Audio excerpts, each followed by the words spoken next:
Hey guys, it's your girl Miss Brittany M, and welcome back to my channel. So today I am spilling all of the tea of my experience finally going viral, and not just going viral, but like today we're almost at 1 million views. So we're going to get into it right here in this video, and I'm going to share with you all everything I know, my experience, my L's, the worst mistakes I've taken since going viral, and how I was able to really learn about this new platform. I know I'm late, guys. I know I'm late. But now that I am on the right track, I figured out the secret sauce, the key strategies, and the way you need to be utilizing TikTok to grow your brand and build your business while we still have the platform, because we all know that unfortunately, TikTok may be going down really soon. Now on TikTok, the algorithm is completely different. And this is why this is where you need to be right now as a new entrepreneur or trying to grow your sales and your brand. On TikTok, the pay-to-play type of setup does not exist. You don't actually have to follow any accounts in order to see their content. And after a while, TikTok is going to figure out the type of content you like to see, introduce new creators and other niches that may be more beneficial to you. So whether you like something on TikTok or you search something in the search bar on the platform, they are going to take all of this data to be able to curate your actual feed. The beauty of it is 80% of the people you see on your feed you won't follow. The whole point of TikTok is to introduce you to new pieces of content and new creators. Why is this so big? At the time before I went viral, I had about 500 followers. After one piece of content, I jumped up to 8,000 followers in 4 days. And this is what I mean by the platform being able to push your content in front of new people who've never heard of you, who've never seen you, they don't live in your area, and you're doing this organically, which is the beauty of the platform right now. So before we talk about my experience going viral, I want to first break down the key strategies for you to go viral next. So first things first, on TikTok, the biggest way to help the algorithm is to niche down. On Instagram, there are a lot of coaches online telling you that you can actually post a whole bunch of things, right? You can actually be multifaceted, you can be multi-passionate, and all of that sounds good. But if you are trying to work with the algorithm instead of against it, I highly recommend niching down when it comes to your content. So at first, when I showed up on TikTok, I was posting all types of lifestyle content. So one day I was a boy mom showing my son and hashtagging toddlers and boys and toddlers of Atlanta. But then I was showing my day-to-day life as a stay-at-home wife.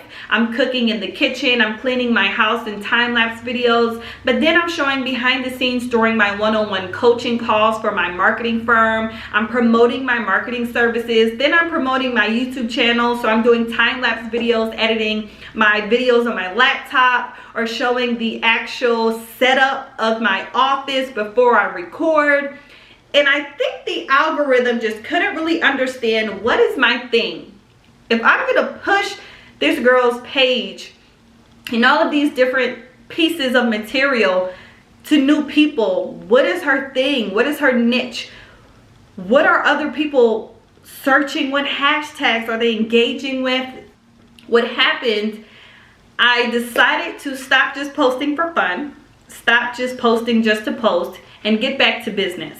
And so last month in February, I posted 4 pieces of marketing content. I added trending sounds and I used captions so the algorithm can really understand that what I'm promoting and what I'm posting and the type of people I want to attract are small business owners who need help in social media marketing, who needs coaching calls and motivation and inspiration for content creation. I wanted my material and my pieces of content to be pushed to small business owners and people who really wanted to build their audience online, who really wanted to get serious and consistent on social media, who wanted to learn more about content creation and how to build their own following and increase their sales through social media.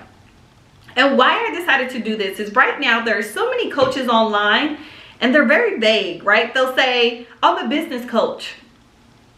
Well, what type of business do you coach? What area of the business do you coach? You know, do you help with accounting or staffing or inventory or marketing or emails? Do you help with organization or social media marketing? Do you help with filming content? Are you a professional photographer?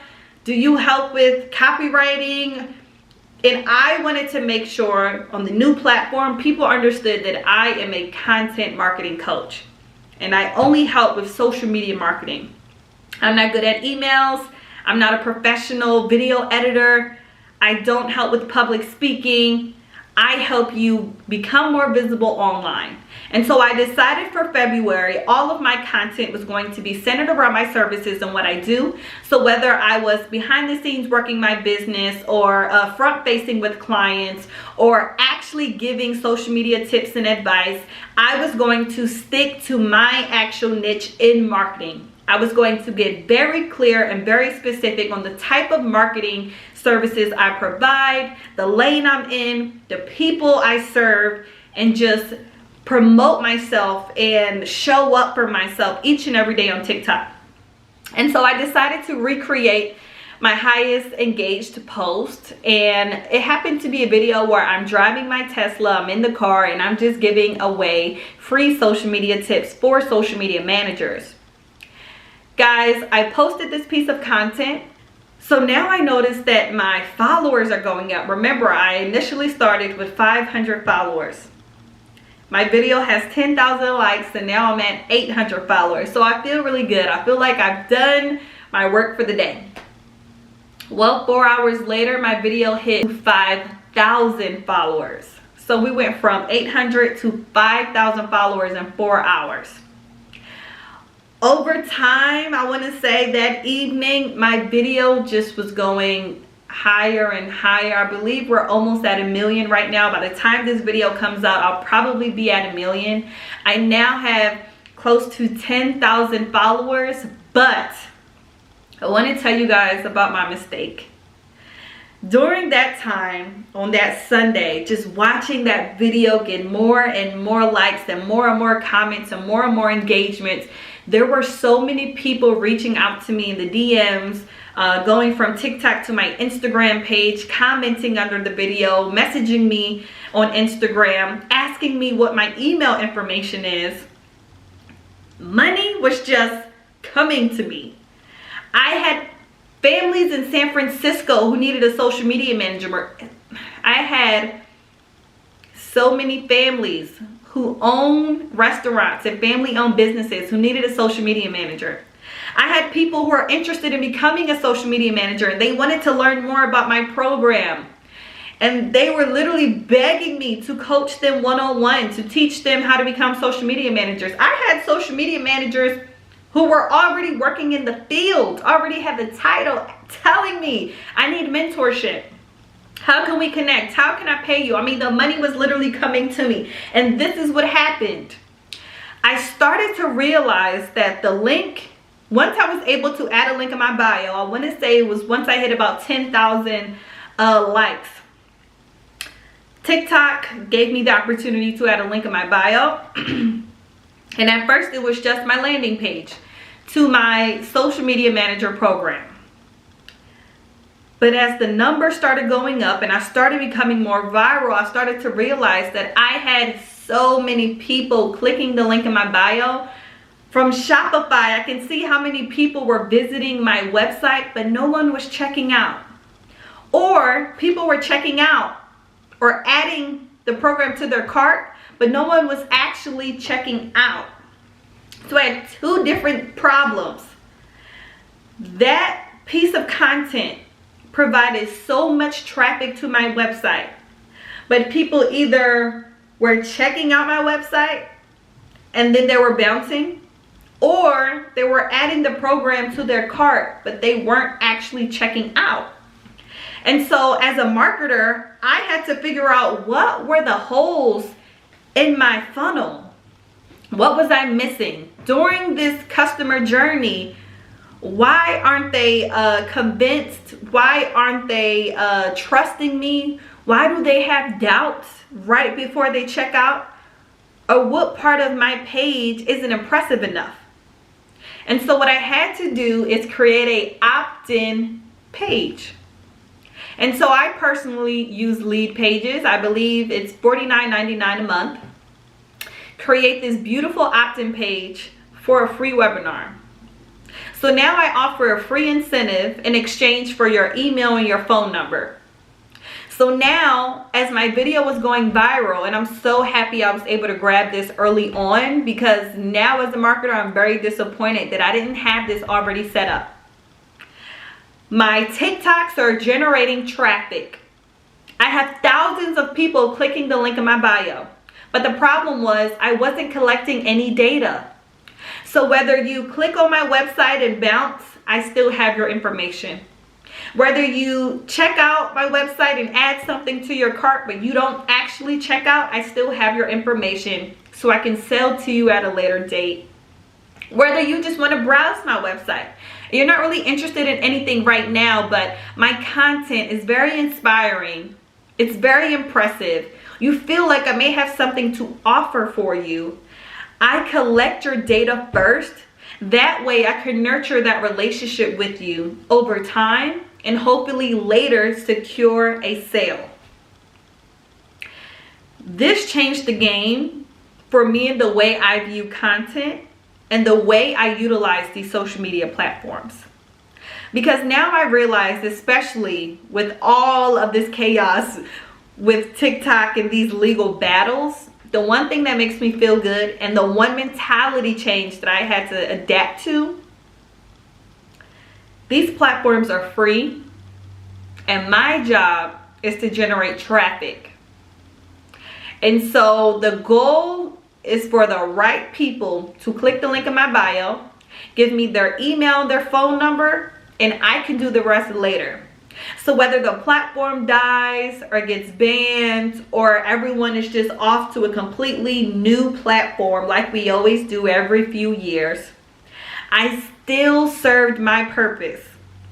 My purpose was to generate leads. And later through my sales funnels, I can secure the sale. I can nurture those relationships and I can secure the sale.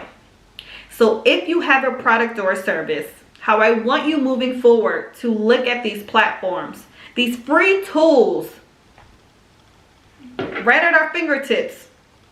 Your job is to generate as much content as possible, to build as much traffic to the link in your bio, but don't forget to have that opt-in before they get access to your website, to book anything, to view any prices, to browse your products. You want to make sure you are capturing their data. This is why we are on social media as marketers.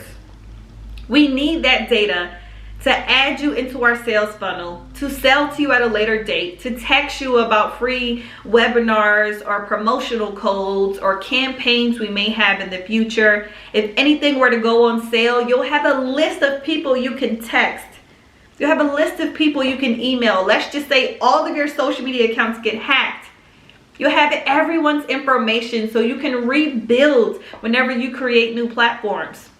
You can keep in touch with these potential leads over time, nurturing these leads. That way you can sell to them at a later date. So for those of you who want to go viral, I would say to first get your sales strategy and your sales funnels and your customer journey in place first. So whether or not TikTok gets banned, all we can do is milk these platforms for as long as we have them. And all these platforms are tools for us to generate traffic and collect data for a later date. All right, I hope you guys enjoyed this video. Comment below if it was useful to you and let me know your thoughts. I'll see you guys in the next training.